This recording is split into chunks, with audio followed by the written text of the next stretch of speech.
Hi everyone, ছুটির একটা দিন চলে গেলেও আর একটা দিন কিন্তু আমার হাতে আছে এখনো। রবিবারের ভ্লগ। রোজ সকালে উঠে এটাই ভাবতে হয় যে জলখাবারে কি খাবো, আর ছুটি থাকলে লাঞ্চ আর ডিনারে কি খাবো। ওই জন্য আজকে বেশি মাথা খাটাইনি।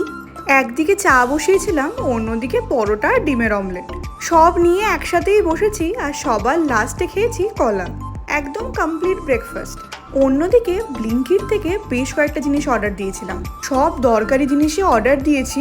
আসলে কাজ করতে করতে না এক একটা জিনিস মাথায় আসে, তখনই আমি গিয়ে ব্লিঙ্কিটে অ্যাড করে রাখি। আর এই দিনকে আমার যে কি মাথায় ভূত চেপেছিল, এত জামা কাপড় এদিক ওদিক হয়ে আছে, ভাবলাম আলমারিটা গোছাবো। এরম ধরনের স্টোরেজ ব্যাগ আমি আগে থেকে কিনে রেখেছিলাম, যেগুলোর ইউটিলাইজেশন হচ্ছিল না।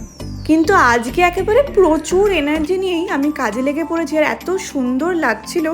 এই শাড়িগুলো দেখো এখনও নতুন পরে আছে, আমার পরাই হয়নি। অনুষ্ঠানে পরবো বলে বারাসাত থেকে পাঠিয়েছে, সেইটা ওই রকমই রয়ে গেছে। গোছগাছ কমপ্লিট করে চলে এলাম আমি রান্নাঘরে। প্রথমে ভেবেছিলাম মাছটা আমি এমনিই ভেজে ভাত দিয়ে খেয়ে নেবো, কিন্তু মাছের সাইজগুলো এত ভালো ছিল, ইচ্ছা হলো কালিয়া বানাবো।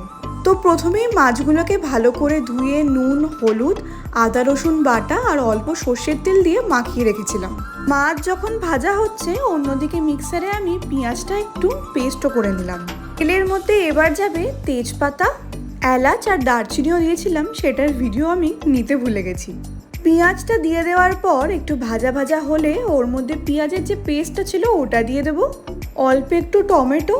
এরপর চলে যাবে একে একে সব মশলাগুলো, নুন, হলুদ, লঙ্কা গুঁড়ো, ধনে জিরে গুঁড়ো, এই সব দিয়ে ভালো করে মশলাটাকে কষাতে হবে। আমার না সবসময় এই টাইমিংয়ে গন্ডগোল হয়ে যায় যে কতক্ষণ মশলাটা কষাতে হবে। মশলা কষা হয়ে গেলে ওর মধ্যে দিয়ে দিলাম জল। জল ফুটতেই চলে গেল মাছ। বাকি ভিডিওটা নিয়ে ফিরে আসছি।